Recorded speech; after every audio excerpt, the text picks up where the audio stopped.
Big Podcast. I've got this friend. He is a public speaker and an author. I got married about 10 years ago and was talking to him about it. He's got a few years on me as far as marriage. And he said, man, we got to get together and do a podcast about how great that is to have a partner and somebody who supports you and how much more you can do with the right partnership. I'm going to talk about that on this podcast. It's Build a Big Podcast, the marketing podcast for podcasters. I'm David Hooper.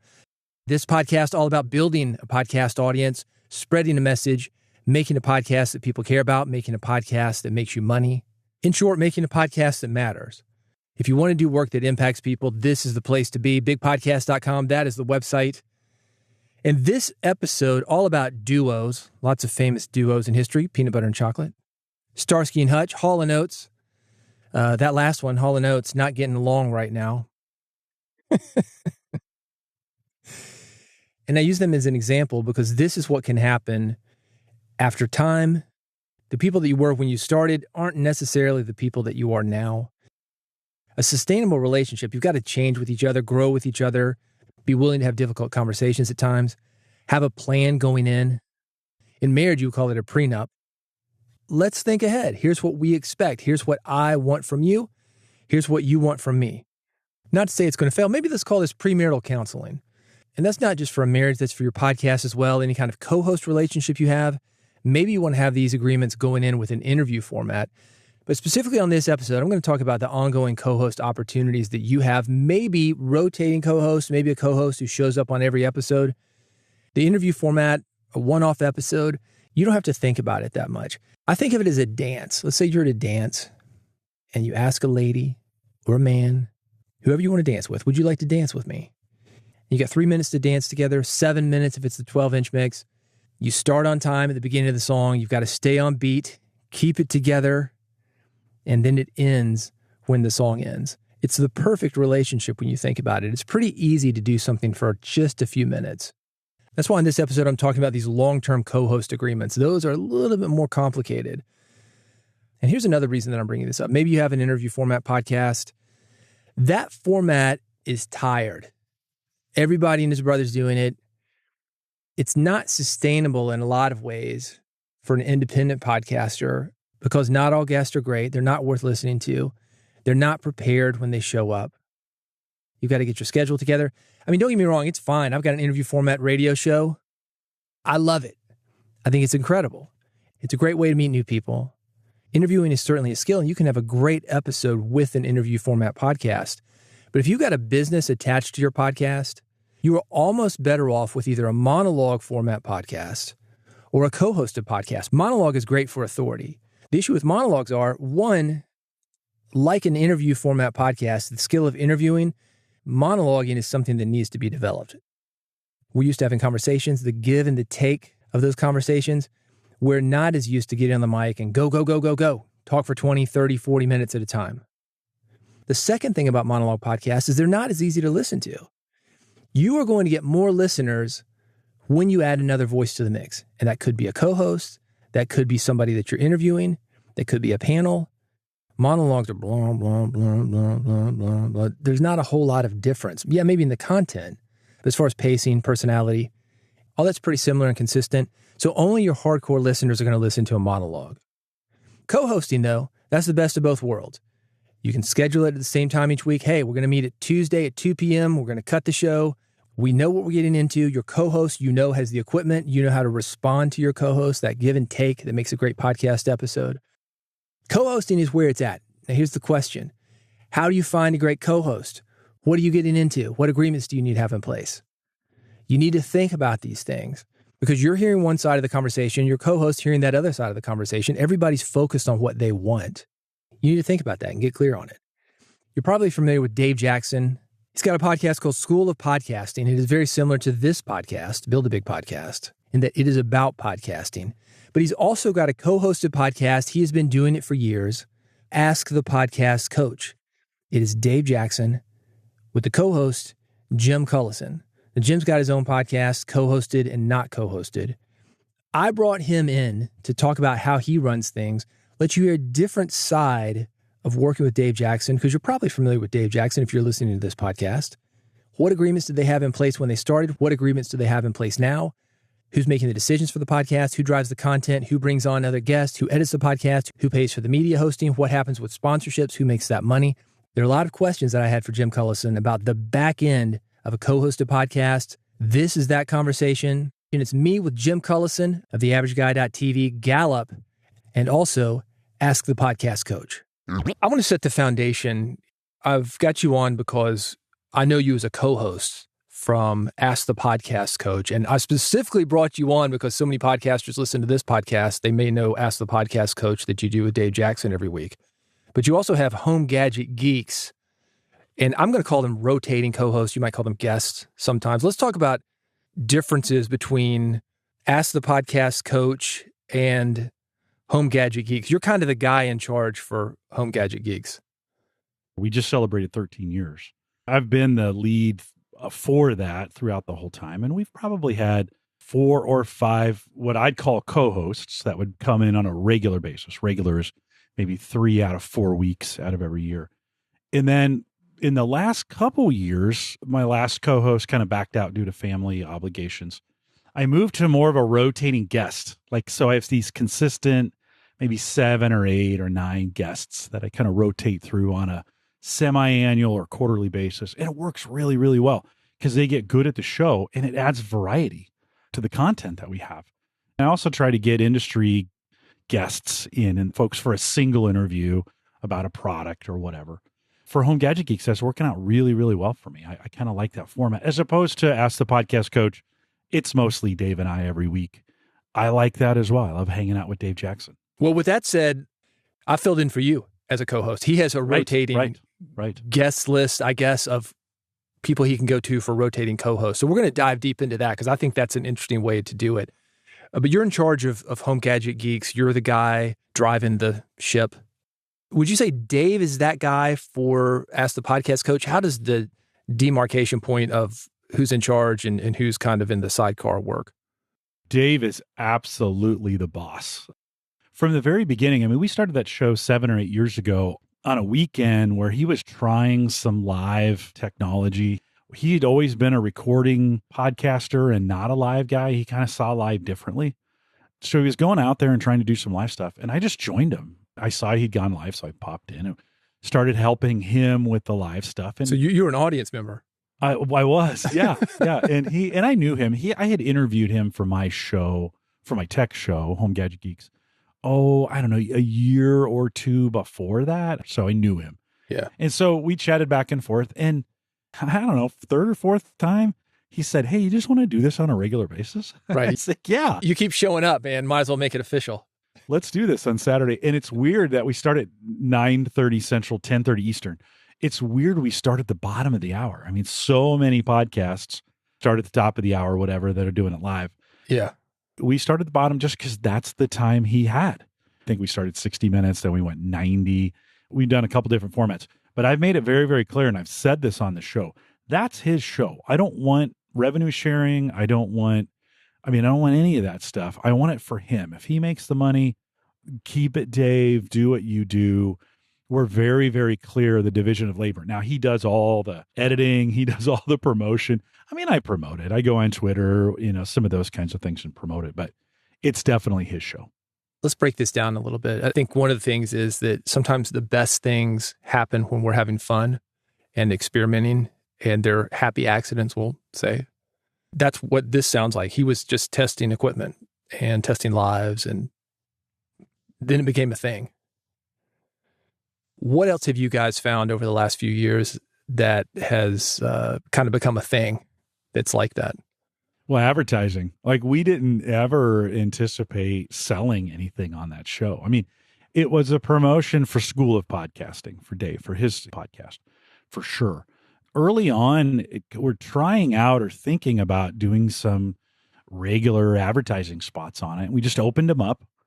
Ironically, it was because of lockdown. I was home and I started brewing my own coffee, which I'd always just gone into work and bought coffee. So I started brewing my own coffee, and on Saturday mornings, I'd bring the coffee pot down here and I would pour it. That became a thing. That coffee pour is sponsored. And we just threw that out there, and Mark from podcastbranding.co bought the sponsorship for that. And I think he's been the only sponsor for it. Yeah. I thought, I'm pouring this into a mug. See if we get a mug sponsor. So Dan Lefebvre from Based on a True Story podcast sponsored the mug and has been the sole mug sponsor for the most part for a couple of years now. Yeah. So those were big. I mean, who would have thought a coffee pour and a mug would have been sponsored spots on the show? But they've worked out. And listen, they've been doing it for a couple of years. And I keep going to him, Dan, and saying, hey, do you want to back out of this thing? I mean, you've been doing it. I'm like, no. I want to support you in that way. Yeah.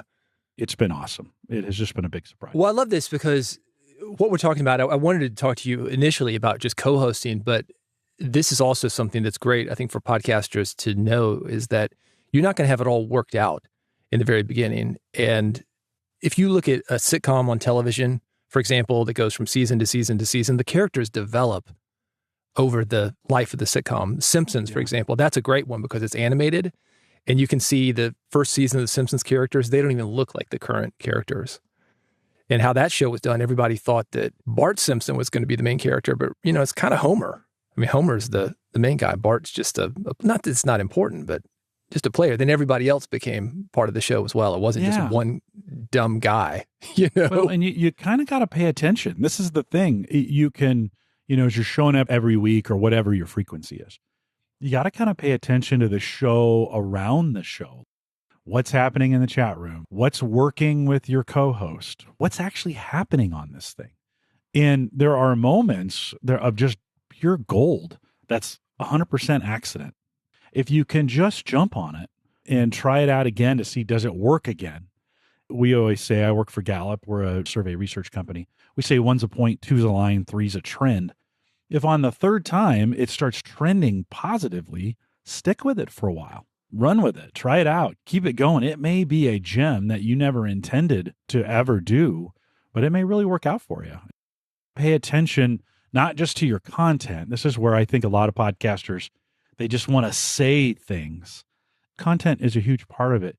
But if you're going to do a live show or even in a purely recorded show, there may be audience feedback that you get that can lead to some segments that you never anticipated.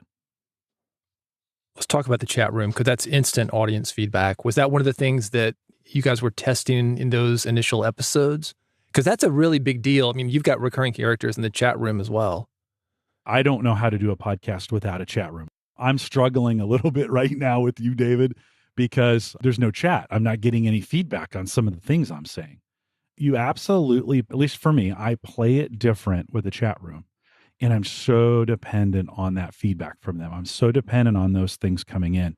And I like it that way. I've got some podcasts for work coming up. We're not going to do them live. And I'm kind of thinking, oh my gosh, can I do these without having an audience there? Right. Is it really a podcast? Well, they let you know where to go, right? If you're going in the wrong direction, they're going to let you know. If they like it, they're going to let you know. It's like the people meters. People may not know this. You probably know this. When you're testing a show, like a pilot episode, they have these meters and you say, you like it or you don't like it. You like this part, you don't like this part. In a chat room, it's kind of like that you can adjust on the fly and they're going to let you know when they want to chime in there or not. But they can also be a menace, for every 10 or 15 really good people in chat, you do get someone who is inappropriate or tries to drag down the conversation, is always trying to tell you what you're doing wrong, is overly negative. Yeah. Picks fights in the chat room. Right? Yeah. So you can't set it and forget it. You've got to be, if you're going to have chat, you got to be an active participant in it, monitoring it as well. But that's kind of part of the show too, Jim, because, it's funny. You guys had a prank call and it was in the last year. I saw it coming and I'll tell you how. I used to prank call radio stations. I've got actually a couple CDs out with me prank calling radio stations. I was like, oh, that guy's getting ready to get him. That guy's getting ready to get him. And I think something we learned, like we've got Limbaugh, we've got a lot of Christian right-wing radio stations. And something that we learned by going through that experience is that we are part of that show too. And they actually want us. I mean, they don't want us to take over, but they like having somebody call in and throw them off or throw them something that they can work with because it's like an us versus them thing. And just to bring that point, that sometimes the negativity in the chat room, you can spin it. I mean, you don't want to necessarily encourage it, but it's part of the reason people listen, or it can be. Yeah. And there's some very inappropriate. We've had some racist, not an Ask the Podcast Coach, but in some of the other things I've done, I've had some racist comments made. I've had some hate. I've had some porn. Those things we absolutely don't. Well, there are lines, certainly. Yes. Yeah, but we've had some, and I've encouraged this. We've had some folks, some very colorful language or very contrarian to what we're trying to do. And you're right. I kind of egg that stuff on sometimes. I want to pull in some controversy because people like that. And also people like to hear a different opinion. Dave and I demographically are fairly similar. We kind of land in the same spot on a lot of stuff. The middle-aged white guy. Yeah, for sure. Yeah. Both from the Midwest. I mean, we're very, very similar in a lot of ways. So it is nice to get some of that from time to time, to get some of that. And I'll put this in air quotes, but get some diversity of voice onto the show just to make it a little more representative of the podcast audience. Talk about that for a second. What happens when you guys disagree on the air, or maybe Dave will say something, and I'm not picking on Dave, I'm just saying because you're working with him, that he says something that is maybe uncomfortable for you, like, whoa, wait a minute, Dave, I don't want to go there. Yeah. Can you talk about having disagreements on the air? Is that good? Is that bad? How do you work around that kind of stuff when you guys do disagree, yet keep the show moving forward? We do. And I think we're both to the point where we're both comfortable being called out if we don't agree.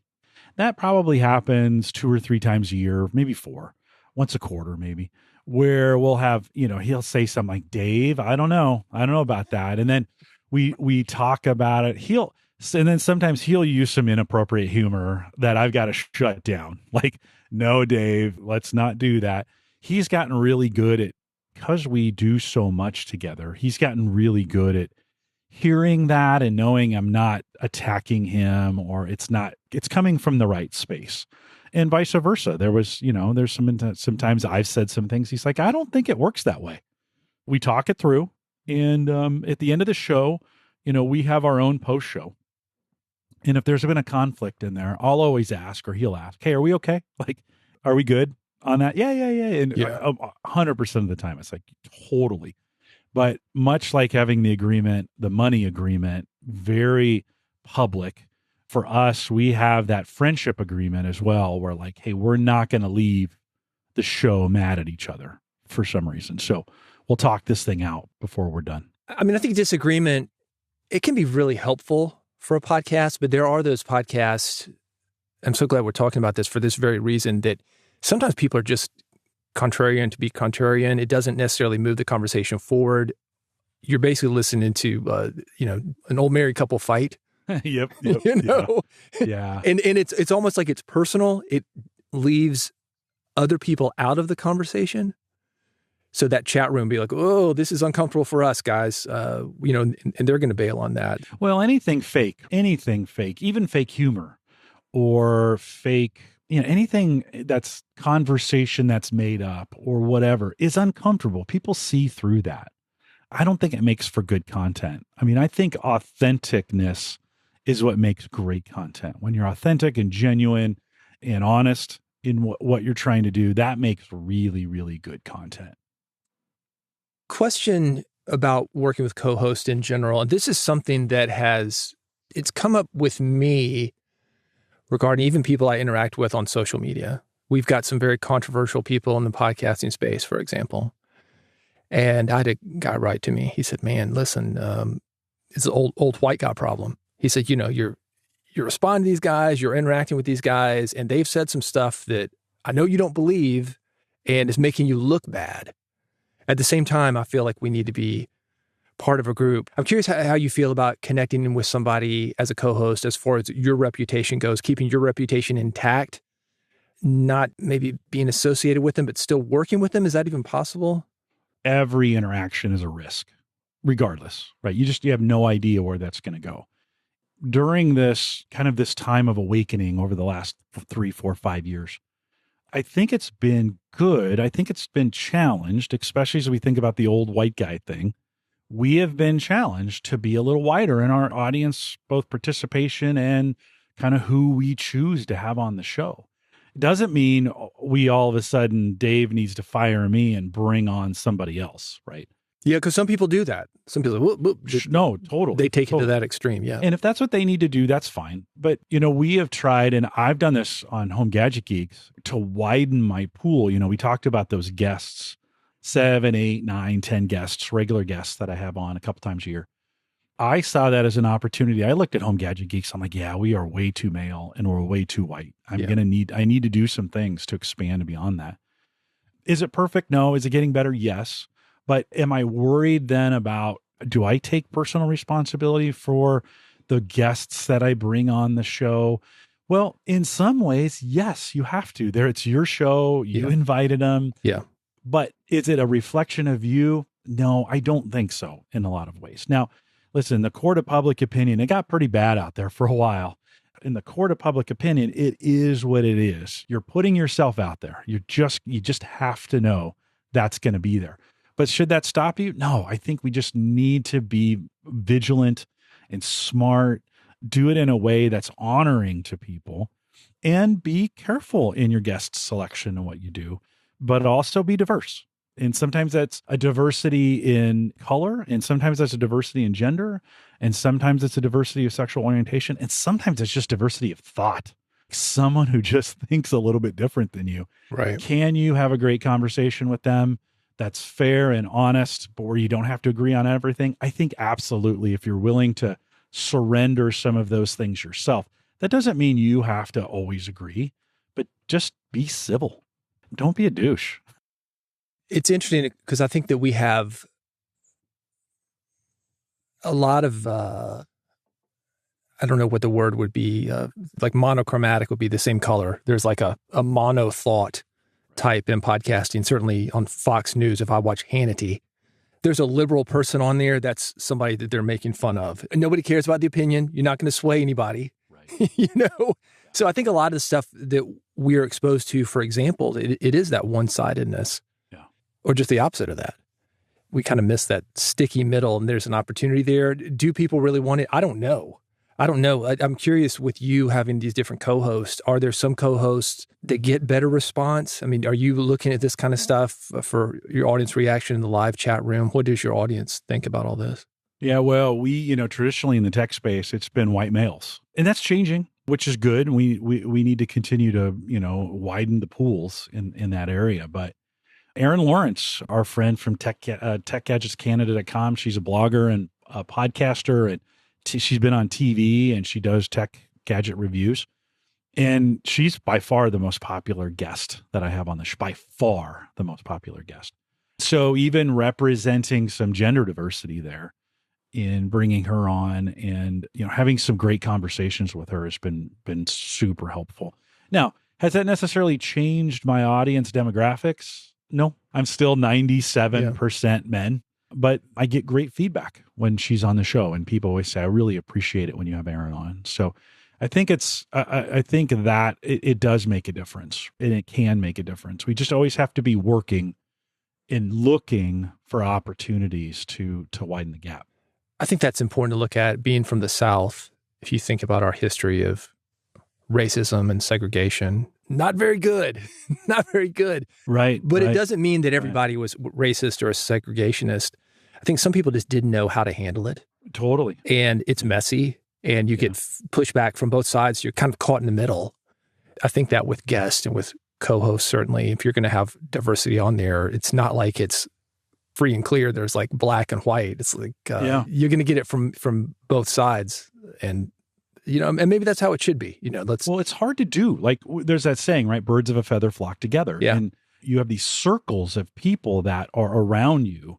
I've used this word pool. I think of these pools of people who are around me. Well, they tend to look like me. Yeah. And if I just choose from those pools of people, those groups of people, I will continue to have a lack of diversity. I have to be intentional about widening those pools, about getting other groups, being in and knowing other people who may not agree with me, may not look like me. I have to do that intentionally. Otherwise, it's not going to happen naturally. Yeah, you got to work a little bit harder. Yeah, you do. You absolutely do. And I think that's really what it comes down to is You just got to work, and maybe not a little bit, but a lot harder at it at times, to just get the diversity in the groups of people that you hang out with, that you know, so that you have the opportunity to invite them to be on your program. One of the things that we're talking about here, this is one of the reasons I think a lot of people like hosting. You are in charge. You don't have to run up the flagpole and see if anybody salutes it. It's you, baby. It's a dictatorship. I'm curious what you feel the biggest difference between hosting and co-hosting is. I think hosting's a lot more work than co-hosting in the relationships that I have. On Home Gadget Geeks, you're right, it's me. It doesn't happen if I don't put it together. I invite those guests to come, and I'll ask them to produce a list of things that I should ask them while they're on the show. The regular ones, they know that now. In a couple days before this show, they send me a list. They know what's coming up. They know the routine, right? But being a co-host with Dave on Ask the Podcast Coach, for me, that is a blast. I just show up on Saturdays and support him and try to do everything I can so he has a great show. We have a great relationship because we spent so much time together. And people like that relationship. That's a comment we get all the time. I love hearing the two of you guys banter. Yeah. And so I just try to be a good co-host on that show. Show up, be regular as I can. You know, there's times I've had to take weekends off for family obligations or surgery most recently. But just to be a really good, those for me, that is a ton of fun. Now, is one better than the other? No, they're just different. There's different responsibilities and different rewards for being the host than there are for being the guest. But they both play their part. And they both have a part. I couldn't just come and sit there to be Dave's guest. I need to mentally be in the game. Right. So I'm ready to go. Right. But no, I don't enjoy one more than the other. They're just different. It's interesting you say this. In a past life, I was a dancer. People don't know this. But if you look at ballroom dance, one person leads and one person follows. Yeah. And you can't have two leaders.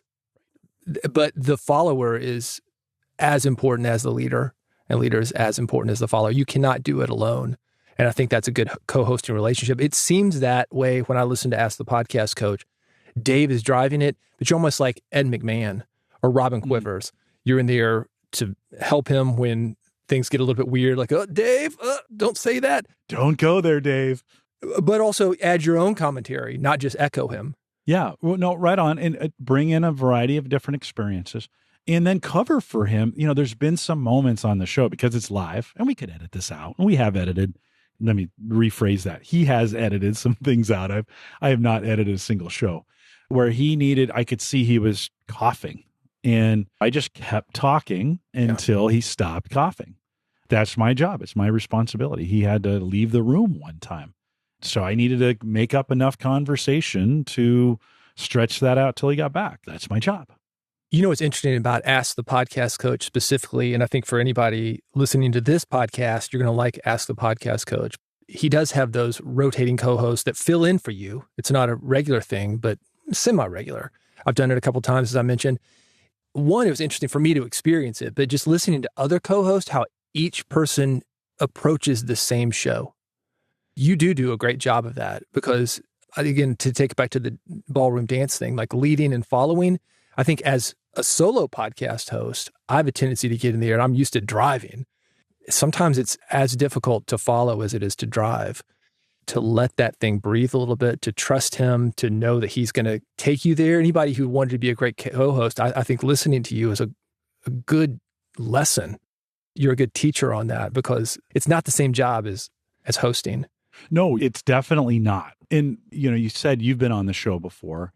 And a little insight, I don't know if I've ever said this publicly, and not even sure I've said this to Dave. So maybe he'll fire me after I say this, but he is absolutely different when I am not on the show.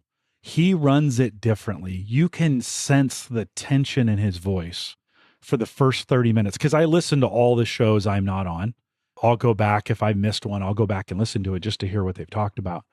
And his voice ratchets up a little bit, and you can tell he's just more on guard because it's somebody different. Tighter leash.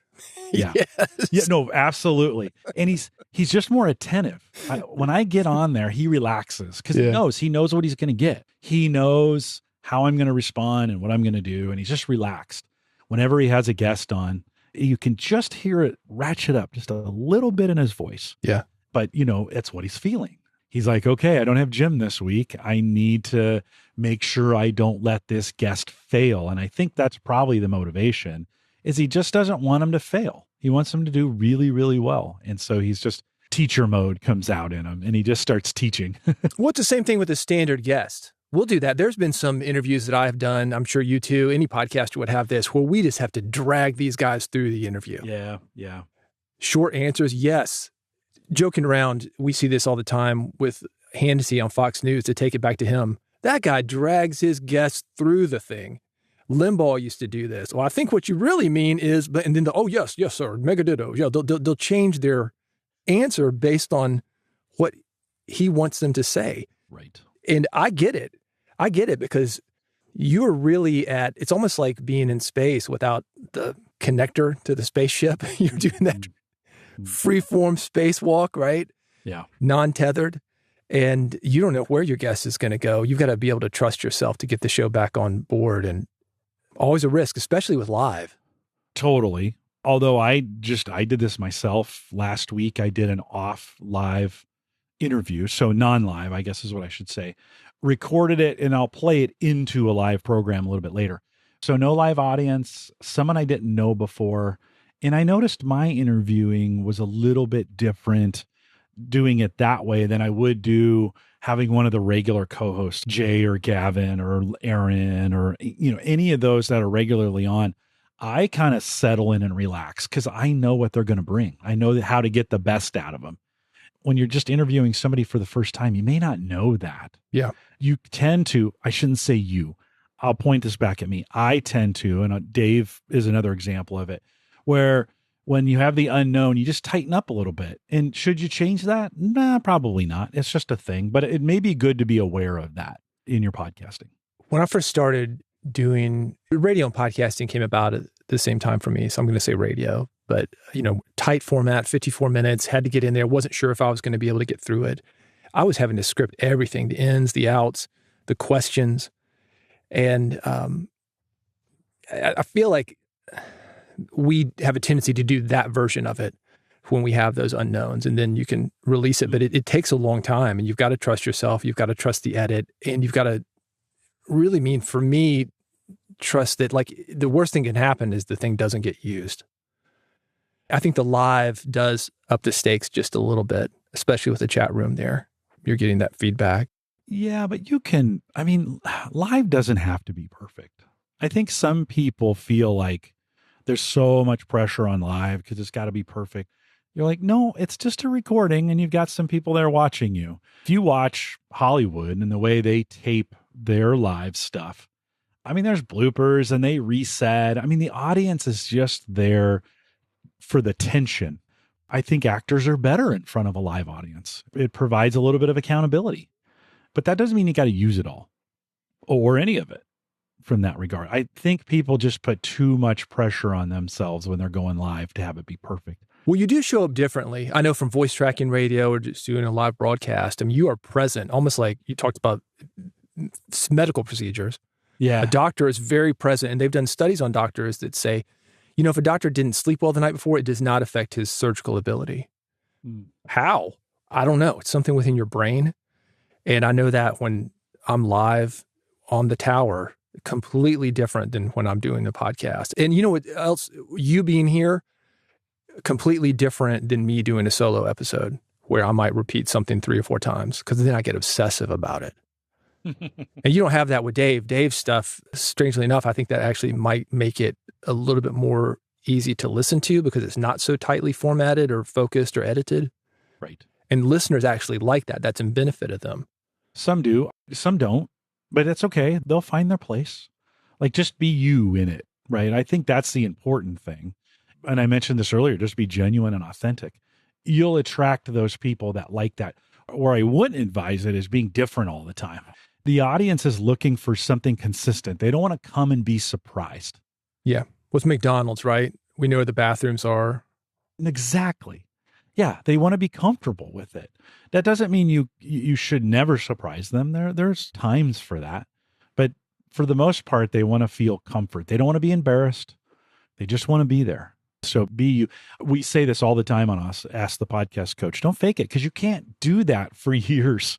If you're going to be around for years, you can't be that version of you that's not you very long. Eventually, that stuff starts creeping its way out. And just be you. Be authentic. Do you feel like you were yourself in the early days? We talked about that tightness that you feel as a host and performance. Has that gotten a little bit better for you where you could be more of yourself? Oh, for sure. Yeah. I think you settle in, you get comfortable, your voice deepens. That's how you go back and listen to early works and it's just a little picked up a little bit because you're just a little tense. Yeah. And you do this long enough and you get relaxed. Well, you can tell that when I listen to you, Jim, compared to listening to me on there, the other co-hosts that he's had. I mean, we're also at a hyper engaged level of for sure not letting that thing breathe like they should. Right. You're great with pausing. You're great with listening. You're great with stopping if he's going to talk over you or vice versa. David, that's a lot of practice. Yeah. Yeah. Well, you're talking 7 or 8 years of showing up more or less weekly, because I would say you're there 45 out of 52 weeks a year. Yeah. Yeah, that'd be good. It'd be a good number. There were some years where I was teaching on Saturdays where I was out 6 or 8 or 10 weeks out of the year. It's all practice. I mean, we just do it a lot. We do it a lot together. I know I can look at his face and know what he's going to say. Yeah. Because we do, and that's one of the benefits of video. I depend on body language a ton. I'm struggling a little bit. We don't have video here in this interview. And I'm struggling a little bit, although I can hear it in your voice. That's helpful, but not seeing you, not interacting with your eyes, not interacting with your body language. It's a little more difficult for me. I'm getting through it. It's interesting you say that. I'm an audio only guy, except for Ask the Podcast Coach. That's my one exception when I co-host. Well, we dance a little bit and, we've got some, Sure. we try to add it's a little funny bit. You mentioned that because he's that dancing thing. And I'm always listening to Ask the Podcast Coach. And he did that. And I just stood there, and somebody in the chat room came back to me later and they're like, "Hey dude, what are you doing just standing there?" It's like, how I work is I'm listening because I feel like this is how this podcast is received. So I want to record it as it's received. But it is a completely different thing. It is not like doing a face-to-face conversation that you would have with a wife or somebody in your presence. It's not like doing the remote interviews or a phone call, kind of like we're doing now. There are different ways of doing it, but I do feel like it forces you to listen with audio only. But it's interesting you say that because I'm not against video. With that said, I think that we've got to think about this when doing video, in that if we're doing an audio first podcast and we've got video so we can interact with each other, you've got to be sure not to say like, "Oh, nice shirt, Jim." I mean, people are like, "What?" But you got to describe it. And Howard Stern is great about this because he is on video now, but for years was doing audio only, and he would explain stuff as the guest was coming in. He was taking you play-by-play theater of the mind. And, that's another way to bring those people in too. The best to do that. They do it very, very well. I mean, you asked me about what surprised me sometimes that we did, or things that we do that came by accident. And the dance was one of those. Like when he plays the music in the very beginning of the program, and it comes on and he does a little thing and I do a little thing. That was an accident. And I think I started that and he followed. And then we just did it every week after that. And it's just been, much like, I say greetings and happy Saturday morning to you, Dave. Sometimes I'll say like, "Hey, happy International whatever day," or "happy this to you," or "happy." That's a vocal trick that I learned from radio, of doing things consistent in a way that, again, people are waiting for me to say that. Emily Prokop came on to guest host one time for me, and she said, happy Saturday morning to you, Dave, in trying to be me when she was guest hosting on the show. It had become that much a part of the show, right? Yeah. And so I think those things are important. Those little things that work their way in become important. And to combine what we're talking about, we talked about bringing people into the story by describing things. You're also bringing them into those inside jokes and those things that you're doing every week when they can be there with you as you're developing them. And then it becomes something that the guests expect, and the co-hosts that you bring in, they're extras, they know about it. people feel part of what you're doing. And that's huge. I think that's one of the great things that you guys have done with Ask the Podcast Coach is it does feel like it's a community. It's like you've got your peanut gallery. Yeah, well, the audience is a big part of the show. If you listen on a regular basis, you hear us saying the same names. The crowd is part of the show, and they bring insight in just as much as we do. It's really, really important. We acknowledge who they are, and we get the same 30, 35, 40 people to show up every week to that thing. It's kind of like high school class. Everybody misses somebody if they're not there. It's funny how that becomes as much of the show as some of the things we say. I think it's cool to have that, especially if you have guest co-hosts that you're rotating in and out, even as infrequently as Dave does it. Because sometimes, didn't you always hate it when there's a guest host on The Tonight Show, for example? Oh, yeah, I'm not going to watch Joan Rivers. For sure. But when the crowd is part of the show, it's almost like disco. I think this is one of the reasons that disco music was popular. It's like, you are the star. You're there on the dance floor. It's not about the band up on stage. It's about you. Right. And you guys do such a great job of making it about them, not just you guys. Thanks for saying that. I appreciate that. Every podcaster has this moment where they're like, is anybody listening to this thing? Oh, yeah. So yeah. Appreciate you. Well, that's one of the things I think that it's unfortunate with podcasting versus like radio. I used to love the days except when people wouldn't call in, but when people could call in, you would feel alone being a radio station when you're giving away tickets and nobody's calling in. You're like, what is this thing on? But sometimes we don't know the people that we're reaching. And I think that's the weird thing about podcasting. I'm out of a 5x8 closet, just me, and it goes out and sometimes there's no feedback. So the instant feedback can certainly help. I think if somebody's looking for motivation and just looking to structure the show like you guys have, that's great. I want to know about, let's take an average week, Jim. The behind the scenes for Ask the Podcast Coach on an average week. You said you pretty much just show up. Does he let you know what the show's about, give you a topic, give you some of the things that you have structured into the format, or do you already know that basic format and you just show up? 100% cold on what he's prepped for. We have a short meeting before the show, and I'll say, hey, I've got these 2 or 3 things that we can bring in and talk about from this week. All I do is podcast now as a job. So at work, at Gallup, I've got a whole podcast network there too. So a lot of things going on over there. It's my job to produce and host and work with the teams. We have teams that help with that. So there's a lot of experiences from that side of work coming in. And then of course, Home Gadget Geeks plays a big part of it. I kind of use that as a test show for a lot of technology and some of those kinds of things. I always try out new things on that show first, and then I take them to work. Generally, I've got a couple things I can bring in. And then he's really good about, he goes out to Reddit and Facebook, grabs 4, 5, 6 questions, brings them into a spreadsheet. What I found is if I prep too much for it, it doesn't have the same feeling. Mm-hmm. I kind of like the surprise of it. I agree with you with questions, by the way. When somebody sends me questions in advance, I don't even bother. Right. I'd rather have an overall topic, which it sounds like you guys have for Ask the Podcast Coach. Well, he sets in it. He's got an idea. He wants to make sure he's got 5 or 6 things he's going to roll through during the show that he knows he can go to. But always podcasting, always technology. Yeah. If not, we find a way to bring it. You're not going to get into geopolitical issues or...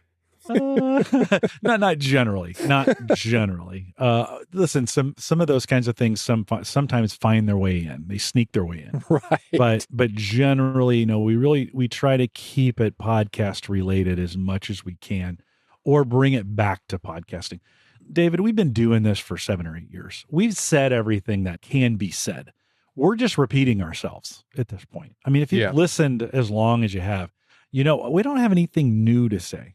Why we do it is because people want to come and hear us talk about it. And, there's always nuances on things, and there's some new equipment, new ways, learning new things.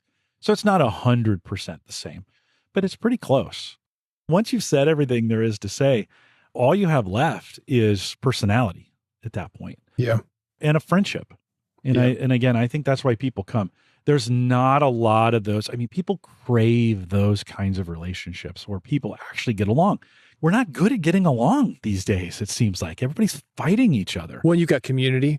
Right. A lot of times we talked about people are in silos or they're alone or their wife is sick of hearing them talk about podcasting and Jim and Dave understand.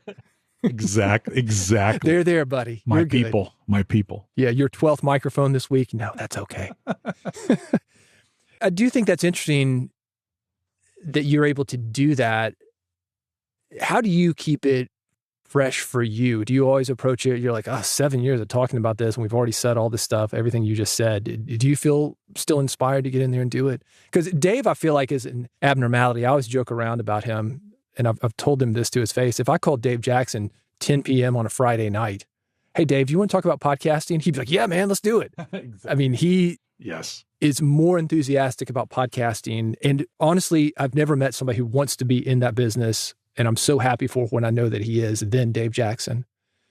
Most of us aren't that way. So let's talk about you keeping things fresh. And do you ever feel like you're in a rut? Like, it's the same thing, Dave. Come on. Well, we say that, but I keep showing up. So there must be something, right? Listen, I could call Dave Jackson at 10 o'clock on a Friday night and say, I need you in Omaha the next morning. And he'd be here. Yeah. He's that kind of guy. Yeah, you can speak for 15 minutes about podcasting. Yeah. He wouldn't even need to be about podcasting. Listen, we had to skip last week because he ended up, a friend passed away, or a friend's mother passed away. I can't remember. They asked him to officiate. They could not find anyone to officiate this funeral. And he canceled the podcast. He didn't ask me, by the way. He just said, no podcast on Saturday. I mean, listen, he's a guy that does the right things. Yeah. And that's enjoyable. Those kinds of relationships are few and far between. They're really hard to find. And when you do find them, you better hold on to them because they don't happen very often. And so I just appreciate, I love coming to the podcast on Saturday mornings because I get to spend 90 minutes with Dave Jackson. And that's awesome to me. We have fun and we laugh and we joke and we have the audience and we get some content out and we just have a good time. And I do need people to listen, but I don't really care if they do. I want to spend time with Dave. So this gives me an opportunity to do that every single week. And he's become a very, very good friend because of that. And so that's why I show up on Saturdays. Do you have any thoughts on how somebody could find a relationship like that? Or is it just random? I mean, you said yes to the opportunity of just showing up and testing out his live stream. Was that random or was it just you showing up? It's both, I think. I've done this before and it hasn't worked. I had a co-host early on a show I had to let go. It just didn't work. It wasn't making it. The styles weren't meshing. But you have to keep trying. I know for sure if you don't ask, you'll never get one. Yeah. So you got to always be asking. You got to always be looking around. Mike Weeger, who was the co-host on Home Gadget Geeks for 4 or 5 years, he was a local guy here in Omaha. We ran into each other a couple times. I had him on the show at some point. I'm like, hey, you want to just come on my show? He was podcasting too at the time. And he's like, yeah. And he came on. And then I said, you want to come on again? He's like, yeah. I just kept inviting him back. And eventually, 6 weeks into it, I said, you want to do this on a regular basis? And he said, yes. You kind of got to feel your way into it. Like anything, it may or may not work. So let me break that down a minute, because it sounds like you had something going and you invited somebody, you kind of dipped their toe in. It worked and you kept it going. Mm-hmm. That's how that relationship started? Yes. Next question related to this. Let's talk about, for somebody who wants to have a co-host, they're sick of doing monologues, or maybe they want to attract a better co-host. How can you be that person? Not just showing up and doing it, but what are some other things that you think makes a good person to co-host with, somebody who would attract other potentially great co-host? Let's talk about it from both sides. So from the host side, don't meet somebody and then say, hey, you want to be my co-host?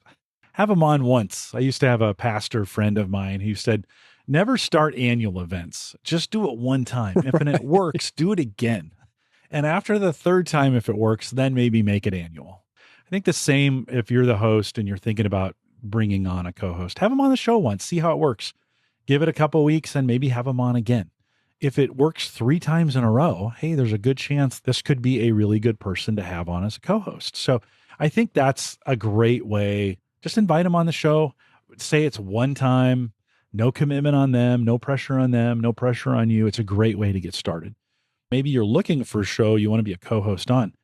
I think find a show you love listening to and then ask. And that's a lot harder than it seems because it's like asking somebody out on a date. You could get rejected and nobody likes being rejected.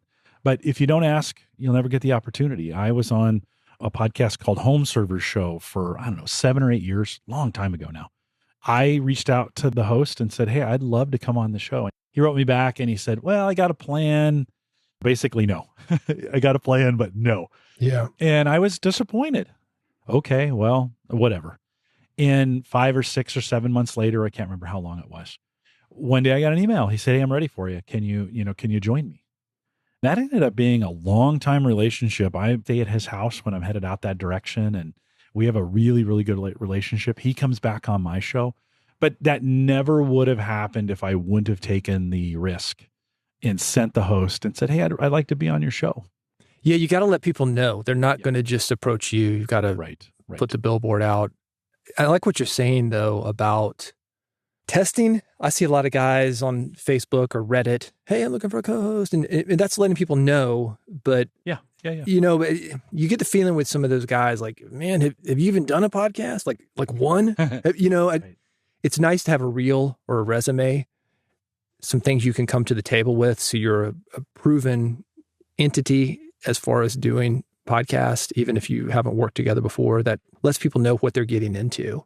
Yeah, it gives you a chance to try it out and you get to see some depth. You're like, hey, is there enough depth here? We could do this every fill in the blank, whatever your frequency is going to be. Or would this be better once a quarter? Listen, I'd love to have Erin Lawrence on my program every week. She is dynamite. I get along with her really well. We have a great relationship. She's really good at making fun of me. So like there's really, it should work, but there's no chance she would ever have the time to actually do anything. She has a full-time job doing this. It would be, probably would not be appropriate for me to even ask, but to understand that now she will give me 3 or 4 times a year.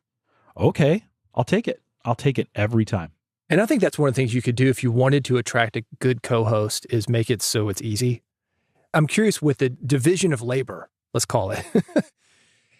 I know this from my work in the music industry. You might think that it's a 4-person band, but usually it's 1 or 2 of the guys. Right. They're doing most of the work. The other guys, just the bass player, whatever. I feel like podcasting is probably that more than we know.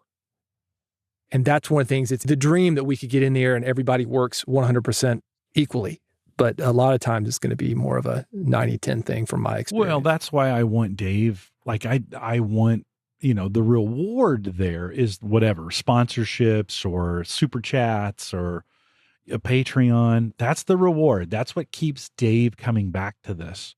If I'm going to all of a sudden start showing up and saying, hey, we need a 50-50 split on this. Well, yeah, maybe Dave's got something better to do on Saturday mornings at 10:30, right?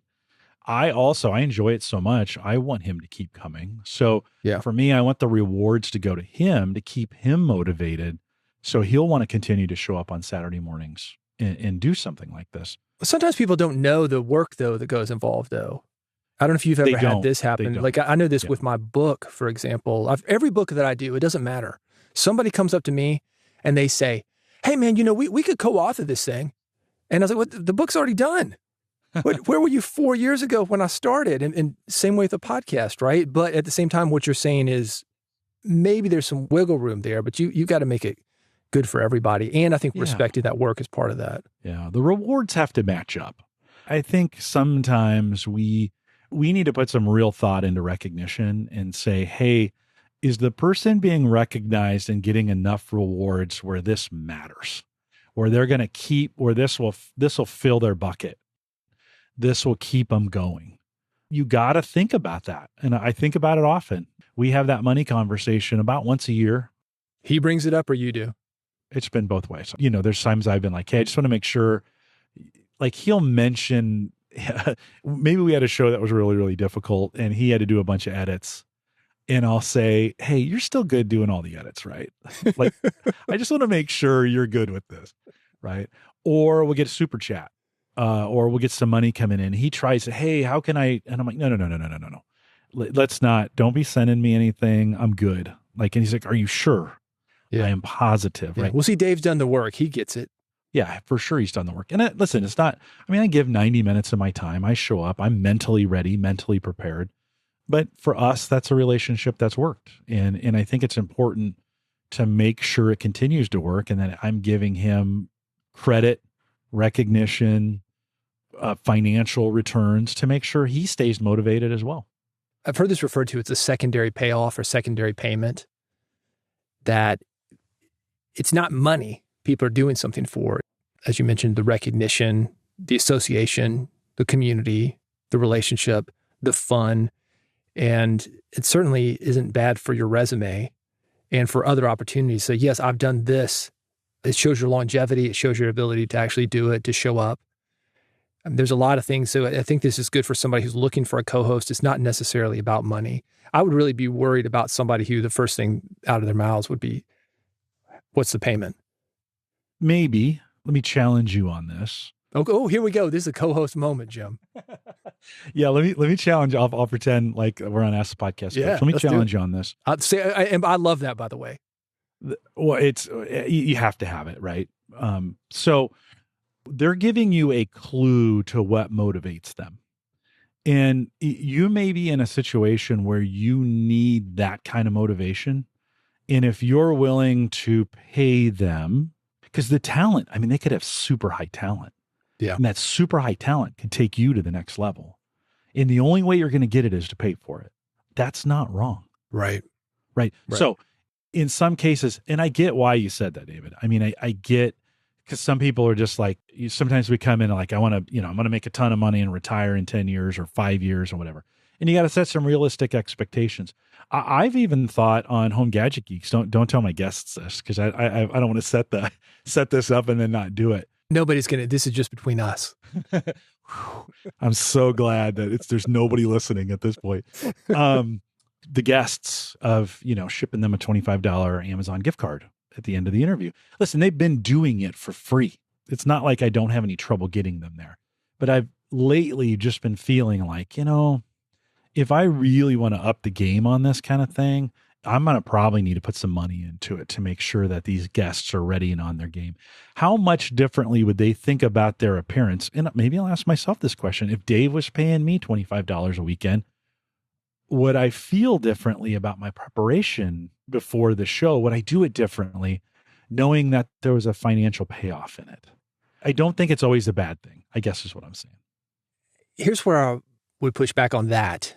I had a podcasting company. This guy came to me. He said, there's a trade show in Nashville. Would you help me work the booth?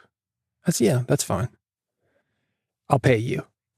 And I was like, don't, because this is going to take a day or two of my time and you're not willing to pay what it would cost me to get out there. Right. I might as well do it for free and feel good about it rather than take a few bucks. Made me feel, honestly, like this guy didn't really understand. He wasn't self-employed. I'm in a different situation. You know what I mean? He's on a corporate account, staying at a 5-star hotel, whatever. Right. You know what I mean? And I think like it is something to think about, though. I think that your hardcore entrepreneur, sometimes it's not about the money, and the money would actually hurt that. At the same time, people want to be recognized. They want to be known, like, oh, I see you. I see you editing this, or I see you showing up. You always show up prepared and you're always better than I expected, or something. That goes a long way. Yeah. Yeah. I just think sometimes financial accountability actually makes things better. Oh, sometimes. Yeah. Well, dude, listen, it doesn't hurt. There's plenty of deals I've gotten into like that where I was like, oh man, I wish I could, and I think that's where you have to be clear. Right. Let me ask you a final question. Yeah. If you were to do it all over again with Dave, if you could go back 7-8 years ago, you hop into the chat room and just a fluke, like knowing where it is now, would you think about some of these things differently? Would you go into it with a different type of agreement, knowing what it is now? I would do nothing different. I've really enjoyed the time that we've been there, and it's worked out the way it needed to work out. And I'm hoping we can continue to do this for a very long time. I wouldn't do anything different. I really like what we have. I really like where we've gone. Listen, we've learned a lot through the process, and he and I have both grown a lot. We've grown a lot together. Yeah.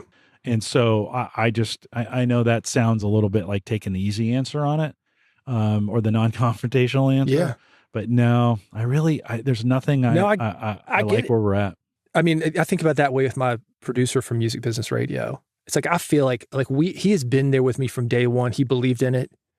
And it's like going through like this experience with somebody. Yeah. And how often do we get to do that in our lives? Like we talked about with silos and things, but having one person stick there with you, maybe a spouse, hopefully. Right. You just don't see that so much. People switching jobs, people moving. COVID breaks up a friendship, because you hadn't seen somebody for 3 years. You can't physically get together. And I think that's like a huge thing, like us as humans. So yeah. I mean, I think podcasting can bring that in and feel like you created something and it's out there and it helps people. Anything I didn't ask you that I should have that you think is important for somebody to know about co-hosting? No, I think we're good.